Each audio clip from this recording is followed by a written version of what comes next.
So welcome you back, students. We are going to start a new chapter today. That is the recent developments in Indian politics, and this is the last chapter that we are supposed to complete in this particular year, right? After that year, syllabus will be over, right? And I'll be assigning you your project works and the revisional classes. Will maybe you will be going for a few revisional classes or doubt clearance classes, or you can say a few mock tests will be given to you, right? So this is the last chapter, the recent development in Indian politics. More or less, when I started this particular book, you can say I have started right from the beginning, 1885 से लेके 1947 तक मैं complete कर चुका था, right? That was the era of the Indian freedom struggle. And after that, this particular book, you can see we have started from 1947 1952 election से लेके सब कुछ ग्रेजुअली हम लोग करते आ रहे हैं. Now what we are supposed to do, the recent development doesn't mean the development in the 2020 or 21st century, right? 21st century, it's not like that, because the recent development is development in last 30 years or 40 years. What development been taken in last 30 years or 40 years? That's the things we are supposed to discuss in this particular chapter. Already I told you that the new era of the coalitions, or the new era of the Indian political system being started, you can say, in 1990s, right? In 1990s, the new era of the coalition started, because prior to that, it was the Congress system was working. And I was talking about what Congress system was. Congress system was not the role of the Indian National Congress. It was a system. It was a thing, you can say, which they have got in terms of the legacy from since 1885. But that particular Congress system demolished or finished in 1971-72, और by 1967 से शुरू हुआ, and 1976 आते आते Congress system पूरा खत्म हो चुका था. एंड एक नया कांग्रेस का नया आइडियोलॉजी के साथ, नए प्रिंसिपल के साथ एक न्यू सिस्टम स्टार्ट हो गया था with Indira Gandhi. So there was no Congress system, you can say, in 1990s, because in the recent development you are supposed to study 1990s के बाद. 1990s मतलब 91 से लेके onwards. And the coalition era being started even 1977 में जो government बना था, right? जबकि अलायंसेस, ऐसा नहीं कि कोई अलायंसेस कोई न्यू सिस्टम है, उससे पहले भी 1975 का इलेक्शन में भी ग्रैंड अलायंसेस बना हुआ था, राइट? बट 1977 में जेपी मूवमेंट के बाद पहले बार सक्सेसफुल हुआ जनता दल का government. Janata Dal government was also having an alliance, दो Janata Dal itself secured absolute majority in the Lok Sabha. That's a different thing. But the concept of coalitions and the alliances came into the picture. And it's the already I explained several times, and if people know what is the coalition and what are the alliances. Alliances usually being formed before the election, and all the party who come together under one umbrella, you can say, they have common ideology and agenda, and they fought together. That's what an alliance is. Suppose alliances में चार party हैं, A, B, C, D, and Varanasi constituency से अगर A party से अगर एक बंदा contest करेगा तो B, C, D से नहीं करेंगे. B, C, D क्या करेंगे? B, C, D A के साथ ही इलेक्शन कैंपेन करेंगे. उनका जो वोट बैंक है वो वोट बैंक A को मिल जाएगा. सो A को फायदा हो. That is the basic objective. So जब अलायंसेस होता है तो अलायंस एक साथ अलायंस जीतता है, कोई एक पॉलिटिकल पार्टी नहीं जीतता है. एंड वो अलायंस को उसका जो भी common principle and agenda and जो भी एक फंडामेंटल प्रिंसिपल्स हैं, उसी प्रिंसिपल के साथ उनको पूरा सरकार को चलाना होता है, right? And coalition is something different. Coalition पहले ही बन सकता है, बाद ही बन सकता है. कोलिशन भी जब आते हैं, जनरली कोलिशन फॉर्म होते हैं आफ्टर द इलेक्शन. इलेक्शन के टाइम में हम इंडिविजुअली इलेक्शन लड़े, और इलेक्शन जीतने के बाद जब देख रहे हैं कि सरकार नहीं बन पाया, मेजोरिटी नहीं मिला, in that case, in that circumstance, what they do, that a few political parties come together with a few set common agenda and they form the government. So usually the coalitions form after the election, but ऐसा नहीं कि after the election ही होता है, before the election भी collision हो सकता है. अगर कॉमन एजेंडा उनका नहीं बन पाता है तो एक साथ मिल के भी लड़ सकते हैं. एंड इलेक्शन से पहले भी ये डिक्लेयर हो जाता है कि हाँ, अगर इलेक्शन जीते तो हम लोग मिल के सरकार बना सकते हैं. So this is what the basic difference between coalitions and the alliances. So this is the era of the coalition and alliances, right? So you know about Indira Gandhi. Indira Gandhi then for the elections won the absolute majority of the Janata Dal government 1980s में फिर से absolute majority उनके पास आ जाता है. आने के बाद 1984 में इंदिरा गांधी जी का एसेसिनेशन हो जाता है. राइट, इंदिरा गांधी का जब एसेसिनेशन हो जाता है तो by that time she was very popular, you can say, because the Congress was being restored by her and Congress was being known by her name, by Indira Gandhi name. And the program is being started by her, that was the poor program for scheduled caste and scheduled tribe and all these things section. Then she has a huge foothold of the vote banks of scheduled caste and scheduled tribes. Schedule caste schedule tribes का पूरा पूरा vote bank जो है उन्हीं के पास आ चुका था. सो एक मेजोरिटी सेक्शन जो कि 25% लगभग पॉपुलेशन उनका एक कंप्लीट वोट बैंक था. उसके अलावा द माइनॉरिटीज में उनका वोट बैंक था ही, बाकी भी वोट बैंक. सो उनका इलेक्शंस में हारना ऑलमोस्ट नहीं के बराबर सिचुएशन हो गया था. और इंदिरा गांधी का जब एसोसिनेशन हो जाता है उसके बाद immediately Rajiv Gandhi was not in political scene, but all of a sudden Rajiv Gandhi को बुलाया जाता है और राजीव गांधी को फिर उनका सक्सेसर बना दी जाती है. और यहाँ से क्राइसिस स्टार्ट होता है. सी वाई क्राइसिस स्टार्ट होता है? बिकॉज कांग्रेस में इंदिरा गांधी को प्राइम मिनिस्टर बनाना कोई नई बात नहीं था. Because yes, Indira Gandhi was in active politics before independence, तो एक्टिव पॉलिटिक्स में थी. सो ये खाली बोलना गलत होगा कि नेहरू जी का लड़की है इसीलिए उनको प्राइम मिनिस्टर बनाया गया. No, it's not like that. She was in active politics itself, so that yes, she deserve to the prime minister, she deserve to the cabinet minister. Cabinet minister रहे हो ना हो, एटलीस्ट पार्लियामेंट्रियन थी and political system में active थी. But after the assassination of Indira ji and the post being succeeded, right, जैसे होता है कि डायनेस्टिक सक्सेशन होता है, ऐसे ही पोस्ट सक्सेड कर दी जाए, दे दी जाए राजीव गांधी को. He was not at all in a political system, political scene में कभी थे नहीं.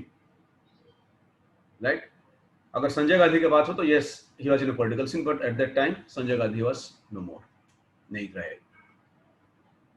तो राजीव गांधी को फिर all of a sudden, all of a blue moon उनको बुला के फिर उनको प्राइम मिनिस्टर बना दी जाती है.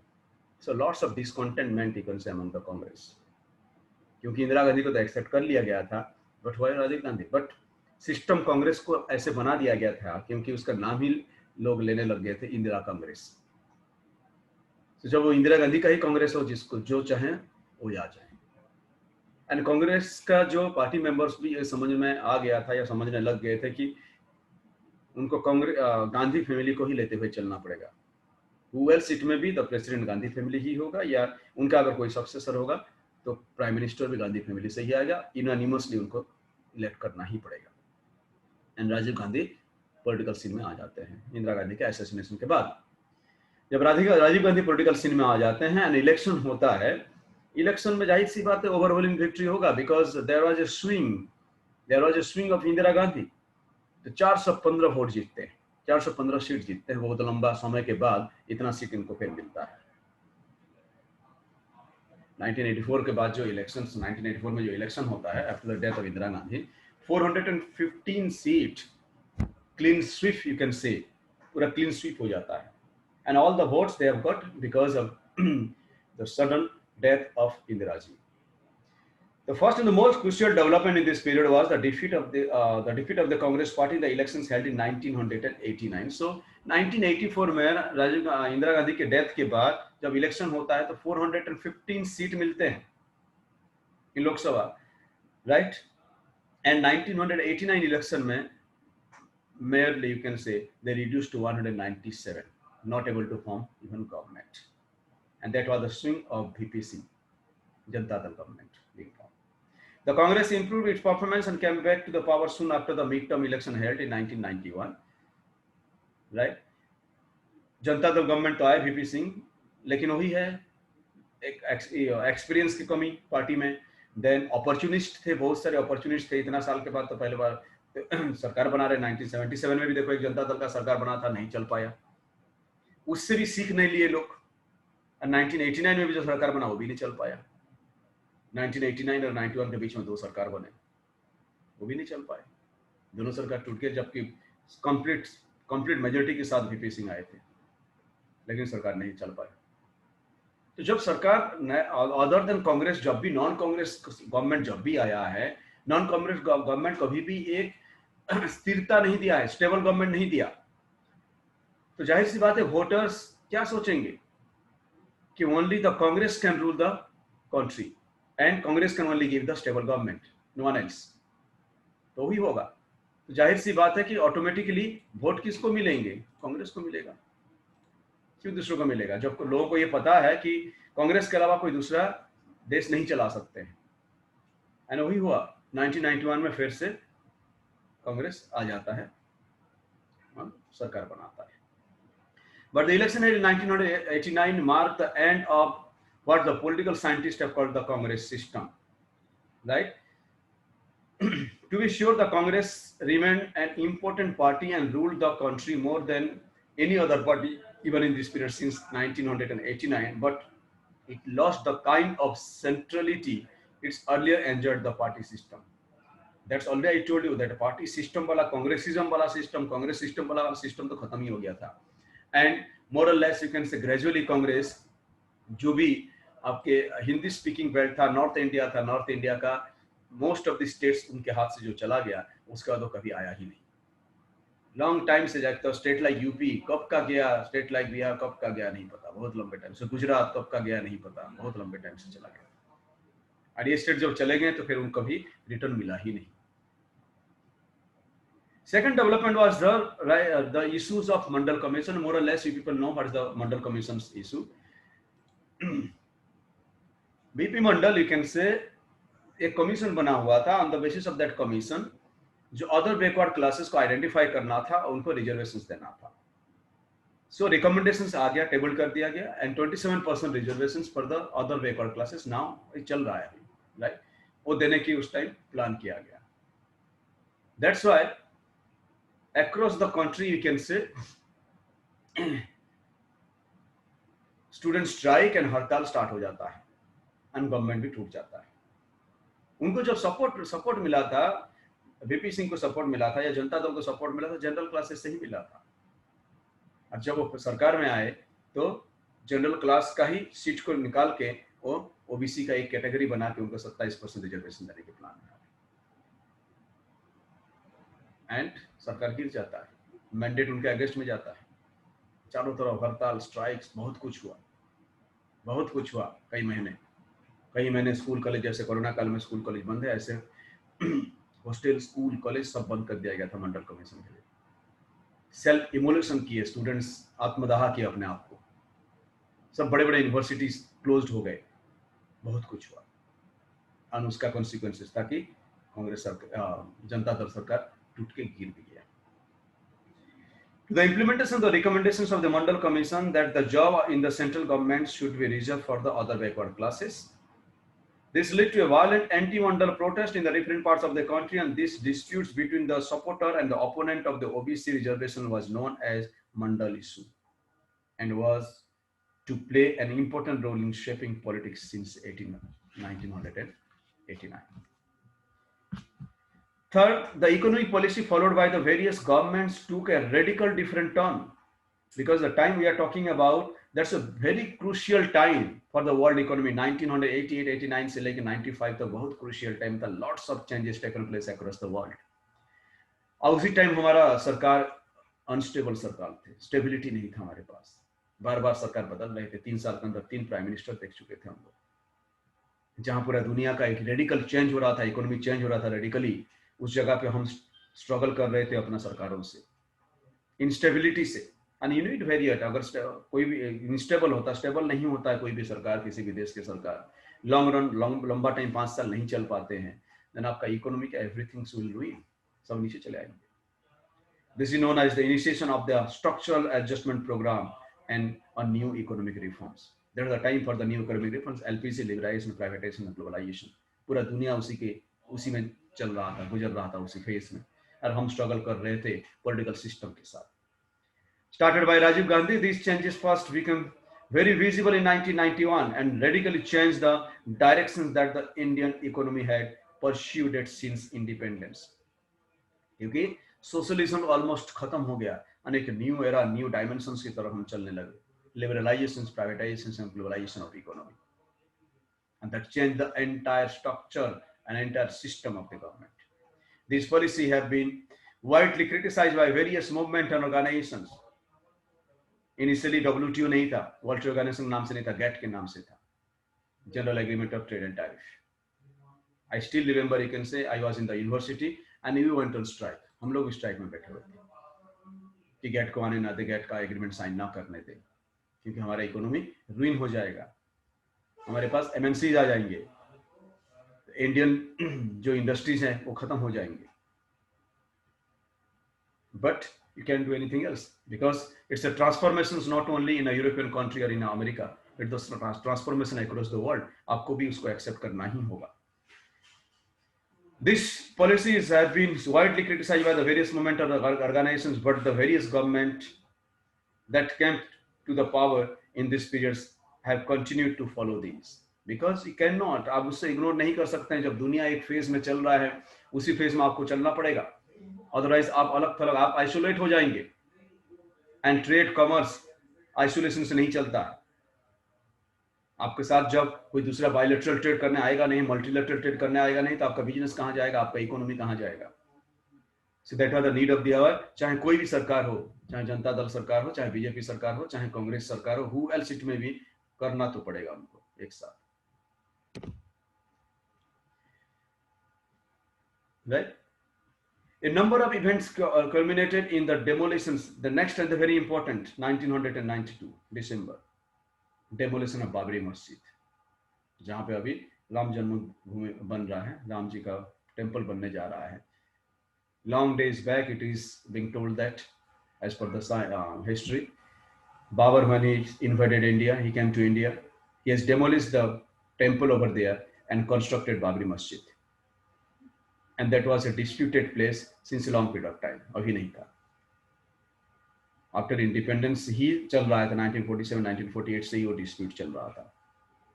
And ultimately 1992 December, 6th of December, the Karsevak under the banner of RSS, VSP, Bajrang Dal and political wings में देखेंगे तो बीजेपी के सपोर्ट से रथ यात्रा निकाला गया पूरा देश में, एंड कारसेवक जाके उनको तोड़ दिया गया, बाबरी मस्जिद को डेमोलिश कर दिया गया. And this event symbolized that, triggered various changes in the politics. एक new phase, new era, that you can say the intellectuals and बाकी लोग बोलना शुरू कर दिए कि ये तो सेकुलरिज्म को खतरा है.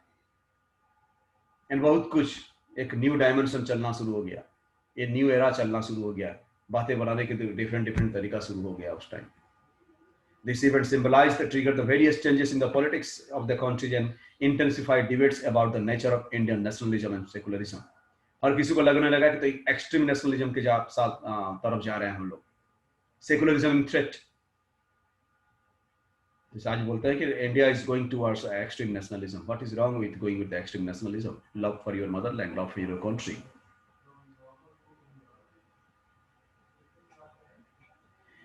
This development are associated with the rise of the BJP and the politics of Hindutva. अब जो बीजेपी था, earlier it was known as Jansangh, उनको अब लगने लगा कि दिस इज द इशू, इसी इशू के लेके हिंदुत्व के साथ हम आगे बढ़ सकते हैं, राज कर सकते हैं. एंड जिनका कोई विशेष कोई एक्सिस्टेंस ही नहीं था बाय 88-90 तक में, और ग्रेजुअली राइज करना शुरू करेंगे. And the veteran leaders like Atal Bihari Vajpayee, Murli Manohar Joshi, L.K. Advani, Uma Bharti, these are all the veteran leaders at that time, very popular leaders at that time, who has initiated Rath Yatra. And they laid the foundation stone for the BJP. Started from one and आज more than 300. Finally, उस time का elections, उस time का चीजें ही कुछ different होता, शायद उस टाइम ही बीजेपी क्लियर मेजोरिटी के साथ आ गया होता, या समथिंग पूरा एकदम डायमेंशन से डिफरेंट होता. But unfortunately Rajiv Gandhi was being assassinated. The assassination of the Rajiv Gandhi in May 1991, 21st of May 1991, Rajiv Gandhi को मार दिया गया था. कौन मारा? LTT. LTT is a very active, you can say, organizations in Sri Lanka. Sri Lanka में आपको पता होगा, क्लास 10 में आप पढ़े होंगे, तमिल और श्रीलंका के बीच, सिंगलास के बीच में डिस्प्यूट चल रहे हैं। So that's the organization, Tamil liberations के लिए एक ऑर्गेनाइजेशन बना हुआ है, that's known as LTTE, and LTTE took the responsibility of the assassination of Rajiv Gandhi. And जैसे जस्ट यू मस्ट रिमेंबर 1984 में असैसिनेशन ऑफ इंदिरा गांधी जी का हुआ था, एंड इंदिरा गांधी का असैसिनेशन के बाद ओवरवेलमिंग विक्ट्री, कांग्रेस पूरा स्विप कर लिया था, क्लीन स्विप कर लिया था। और ऐसे ही सिचुएशन यहाँ पे फिर से हुआ। जब राजीव गांधी का डेथ हो जाता है तब तक में 1-2 इलेक्शन कैंपेन के टाइम में ही हुआ था, साउथ इंडिया में हुआ था, श्रीपेरुम्बद्दर में हुआ था, मिड ऑफ इलेक्शन में हुआ था। उसके बाद जितना सीट बच गया था पूरा क्लीन स्वीप, कांग्रेस का क्लीन स्वीप हो गया, right. So he was assassinated by a Sri Lankan Tamil linked to LTTE when he was on the election campaign tour to Tamil Nadu. In this election 1991, Congress emerged as the single largest party. Following Rajiv Gandhi's death, the party chose P.V. Narasimha Rao as the Prime Minister. P.V. Narasimha Rao को फिर Prime Minister बनाया जाता है। 1992-93 शुरू हो जाता है, and एक new dimension, new era Congress का स्टार्ट हो जाता है। जब पीवी नरसिम्हा राव को प्राइम मिनिस्टर बनाया जाता है, इसका मतलब कांग्रेस सिस्टम में ये पहले बार ऐसा होगा जो गांधी फैमिली से कोई प्राइम मिनिस्टर नहीं होंगे। आप बीच का 1.5 साल 2 साल छोड़ दीजिए शास्त्री जी का, अब नॉन गांधी फैमिली से प्राइम मिनिस्टर शुरू हो गए। And PV Narasimha Rao very wise man, veteran political leader and widely be accepted a scholar, बहुत सारे नॉलेज था, बहुत सारे लैंग्वेजेस का जानकार थे, एंड पूरे सब पार्टी को लेकर चलने वाला बंदा था P V Narasimha Rao ji. He was a very good prime minister, you can say। Prime minister का लिस्ट आउट करेंगे तो he is coming under very name of the very good prime minister। He did a lot also, right? And a new era being started in the Indian political system, not only in Congress, in Indian political system also। तो immediately assassination of the Rajiv Gandhi के बाद immediately Sonia Gandhi fourth front में नहीं आई। Reason could be different, आप लोग थोड़ा Google search कर लेंगे तो आपको पता चल जाएगा। I am not going to discuss that thing, why she can not be, because there are wide oppositions within the Congress and from the some problems in terms of you can say the Indian constitutions also, right? A few posts cannot be given to naturalized citizens, और कुछ citizenship का भी उनका issue चल रहा था उस time. Still she was having the dual citizen, so that's a very controversial topic, you can say। Still she was having the citizenship of Italy and citizenship of India also, lots many things were there, so lots of controversy, you can say। so मजबूरी से फिर PV Narasimha Rao जी को prime minister बनाया गया। उसके बाद से Gandhi family से वो पोस्ट छीन गया, P V Narasimha Rao, then Manmohan Singh ji, and like that it's continue, right? This is all about the next class. We'll go for the era of the coalitions and the rest of the chapter. Sir, I want to ask a question. Sir, I want to ask that yesterday what happened in the Rajya Sabha about the two ordinances on a farmers bill. Sir, what is being passed? Yes, sir. The bill has been passed, but the deputy chairman has been attacked by several opposition MPs. And sir, the mics were torn and book sheets were torn. This is nothing new. Sir, you might have witnessed for the first time in your life, but this is nothing new। Yes. This is the part and parcel of the Indian political system। ये लड़ना झगड़ना ये तो आप कम देखे हैं, ये तो chair उठा के मारपीट करते हैं, ठीक है, ये तो बहुत कम देखे हैं। चेयर उठा के मारपीट होता है, अच्छा खासा मारपीट होता है। What is the procedure of मतलब सर इसके खिलाफ सर उपसभापति या कोई भी एक्शन क्या होता है? एक्शन होता है, उनका सस्पेंशन होता है, उनका फाइन होता है। लेकिन एक चीज ध्यान रखें, जब कोई एक बंदा अटैक करे, राइट, तुम किसी एक बंदे को अटैक करोगे तो तुम्हारे ऊपर एक्शन हो सकता है। जब एक साथ 50 मॉब आ जाएं और अपोजिशन में से भी 50-60 आ जाएं, क्या करें हम? This is known as lynching. जो मारा जाता है क्या बोलते हैं? लिंचिंग। उसमें it's very difficult to find it out. तो जब ऐसे होता है तो ये इंडियन पॉलिटिकल सिस्टम में कोई नई चीज थोड़े है, ये तो बहुत कम हुआ, एक दूसरे So को पटक के yesterday, पीट मारते हैं। so yesterday I was searching. I got a video of Karunanidhi while he was giving a finance speech in his house in the state. They torn the mic and thrown on each other, and so the chairs were picked up and thrown in the house. And his government fall down because it was not passed. The finance bill was not passed. नहीं नहीं, see ultimately जो भी हुआ, सरकार को क्या करना था, सरकार को बिल पास करना था, बिल पास कर दिया। So राज्यसभा is में there वो any मेजोरिटी बिल पास हो चुका। तो so is ये there any माइक is फेंके there सी, यू कैन नॉट जस्टिफाई कि ये माइक फेंकना, ये सब करना, ये जस्टिफाइड तो है नहीं। But action will be taken, definitely action will be taken by the deputy chairman of Rajya Sabha. But what so action but can be taken? Action can be in terms of the punishment of monetary punishment, or action can be, you can say, a suspension. Suspension 15 दिन 20 दिन suspension होता है। Suspension करके करेंगे क्या जब session ही खत्म हो गया है? तो अब किस चीज का suspension? Sir, but they have filed an application against the deputy chairman itself that a no confidence motion has been filed against him. So he अरे बेटा, cannot no chair. Confidence motion क्या ऐसे हैं क्या? कोई बोल देगा तो हो जाएगा क्या? हो गया, कल फाइनल कर दिए. Sir, 50 MPs had signed of all the opposition parties. And cannot sit in the Rajya Sabha now till the matter is final. He cannot chair the thing. So how he will take action? अरे तो action लेने के लिए राज्यसभा बैठना जरूरी थोड़े होता है। एक्शन लेने के लिए कमेटी बनेगा, कमेटी 2 साल में रिपोर्ट पेश करेगा, उसके बाद एक्शन ली जाएगी, तब तक वह सरकार खत्म हो जाएगा, नया सरकार आ जाएगा। So don't think about the action. Action क्या होता है? कुछ नहीं होता है। They think that it's their rights, you can do anything else. अरे इंडिया का पार्लियामेंट्री सिस्टम है, इंडिया का डेमोक्रेटिक सिस्टम है। डेमोक्रेटिक सिस्टम में ओवर द नाइट कोई डिसीजन होता नहीं है। अब क्या करेगा सरकार? एक कमेटी बैठा देगा, जेपीसी बैठा देगा, ज्वाइंट पार्लियामेंट्री कमेटी। जो भी राज्यसभा में हंगामा हुआ था उसका आप एनालिसिस करिए।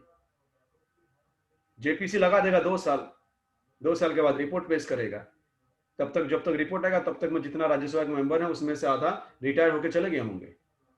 Sir, ये is तो there होता है। any rule? Is there any rule for that? If a bill has been passed by a special vote in Lok Sabha and it can be passed by a voice vote in Rajya Sabha? What you told? Voice vote? Rajya Sabha, it was passed by a majority vote by voting, but in Lok Sabha, sir, in Rajya Sabha, it has been passed by voice vote. So is it according to law that? No, it's not like that. It depends on the situations. कहीं पे कुछ भी कर सकते हैं भाई। Voice vote से अगर हुआ yes और no, उसमें क्या दिक्कत है? जब ओवरऑलमिंग वॉइस वोट से आ रहा है, मेजोरिटी से आ रहा है, तो it's okay, because 90% or more than 90% of the bill being passed by the voice vote. Voice vote से ही होता है, yes और no, सीधा हाथ उठा देते हैं। जहां पे उनको कॉन्फिडेंस होता है कि हम जीत जाएंगे तो वॉइस वोट से आराम जगह पकड़ सकते हैं। वहां पे समय रहा होगा तो they might have gone for the electronic voting. वहां पे लोकसभा में वॉइस वोट में कर सकते थे, कोई दिक्कत नहीं था। एंड कहीं नहीं लिखा है, किसी भी कॉन्स्टिट्यूशन का कहीं प्रोविजन में लिखा है तो कौन सा बिल को हम वॉइस वोट में पास करेंगे, कौन सा बिल को हम इसमें करेंगे। वॉइस वोट में तब ये लोग जाते हैं जब उनके पास कॉन्फिडेंस होता है कि मेजोरिटी है, हम तो कर ही लेंगे, and there is no fraction. अरे तो पहले से ही पता था कि ये बिल आराम से राज्यसभा में पास हो जाएगा, क्योंकि opposition to the bill is very less. भले जो दिखावा हो रहा है या जो हो रहा है दैट्स अ डिफरेंट थिंग, लेकिन ये पहले से पता था कि बिल आराम से पास हो जाएगा वहां पे। So it's their choice. It's the choice of, you can say, the parliamentary minister of the parliamentary affairs, and the speaker of that particular floor, that particular house, that the bill has to be passed through the voice vote or by voting, pressing the buzzer.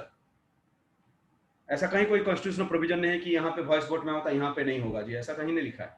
It's their choice, right? Anyway, we are running shortage of time.